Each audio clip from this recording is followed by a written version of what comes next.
So I first learned to cook after I moved to Sravasti Abbey. And like most people, you cook what you know, what you're familiar with, or what you're attached to, and what you like to eat.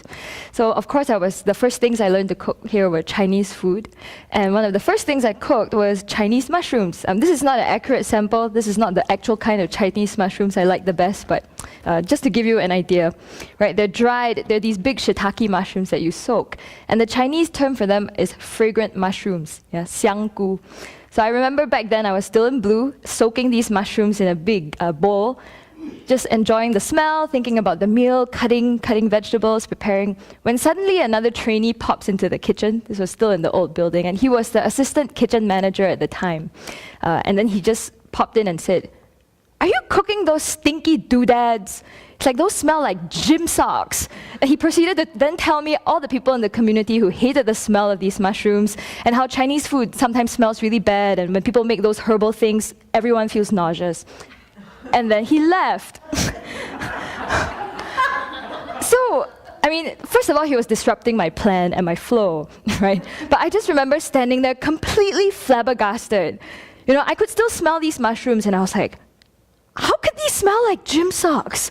You know, how could anybody in this world think they smell like gym socks? They smell good. They smell so good. So I just stood there, just trying to digest what he said. And then my conclusion after that was that Westerners are crazy, right?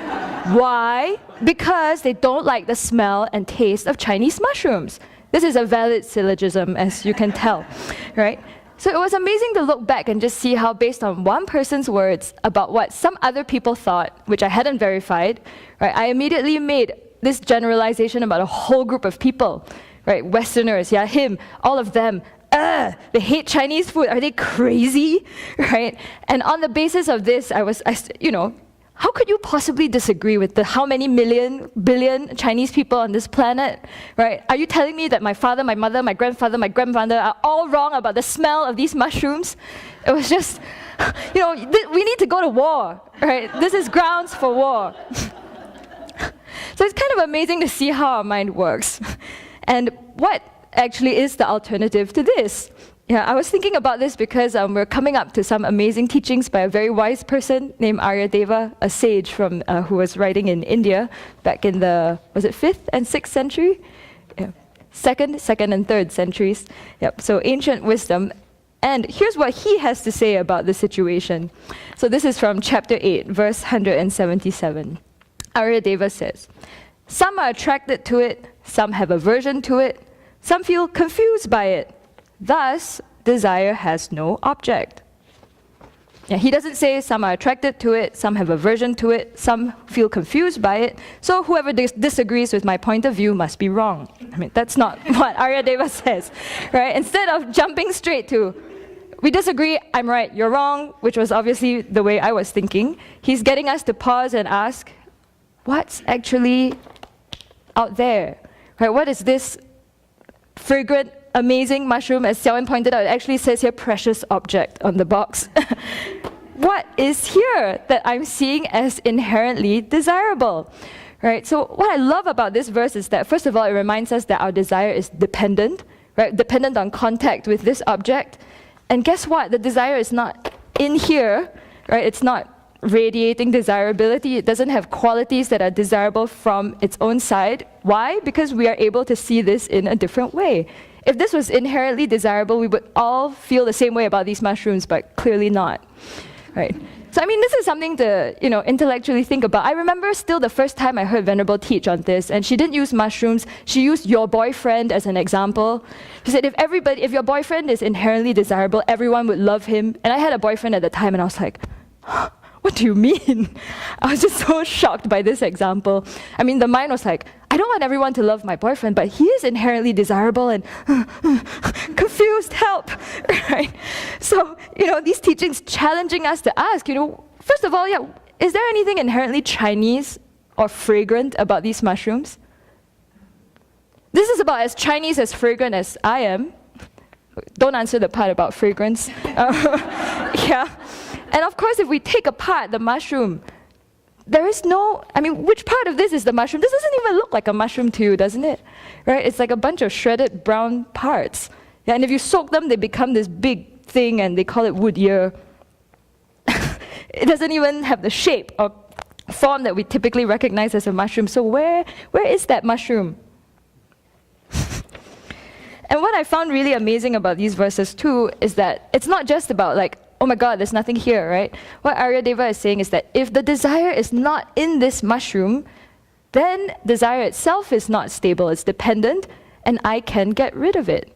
My happiness is not entirely dependent on me having this, right? I'm able to work with my mind. So he goes on, verse 178. Yeah, Aryadeva says, apart from conceptuality, desire and so forth have no existence. Who with intelligence would hold there are real things imputed by conceptuality? So this too I found really helpful because, okay, so the desire is not here, but it's in my mind somewhere, right? Fixed forever. I can't get rid of it. Miserable. So he's saying, no, even in our mind, it's dependent on how our mind's working, right? Based on our inappropriate attention, I'm focusing on just some qualities that I'm imputing on these mushrooms. I'm exaggerating them. And too, yesterday, as Venerable was saying, so many conditions have to come together for us to find something pleasurable, especially with food. I was looking at all the objects of, food that I'm very attached to. So much of it comes from associations with people that I love. As you all know, I have a strong attachment to Nutella, which gives you heart attacks and causes obesity. But why?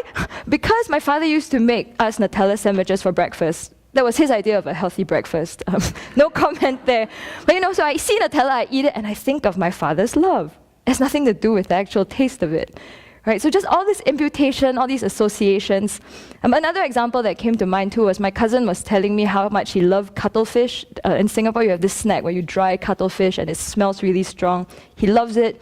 So until his parents got into this huge fight over him eating this cuttlefish, and then henceforth, it just made him nauseous. Because of what had happened around it, he hated the taste.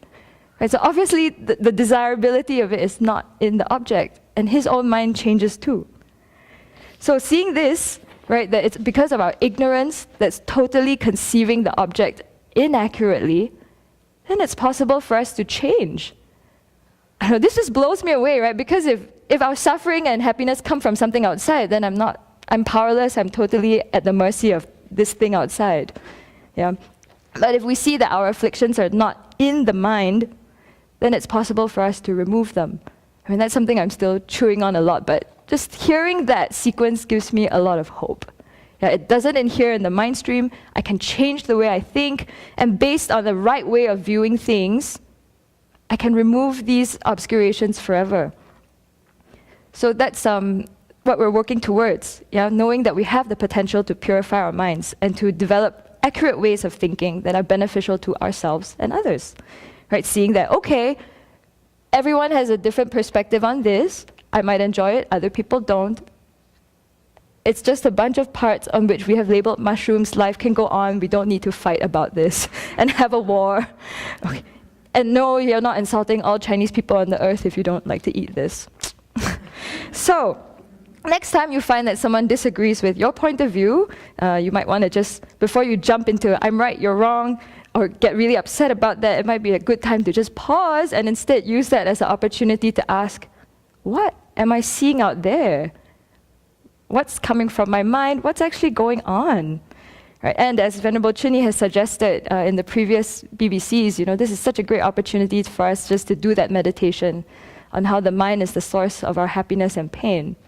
Right? To see how our mind's working, how we're wrongly conceiving everything that we're getting in touch with. And that if we do this again and again, there's a lot of hope for us. We can transform our minds and learn to view each other and mushrooms in a realistic and beneficial way.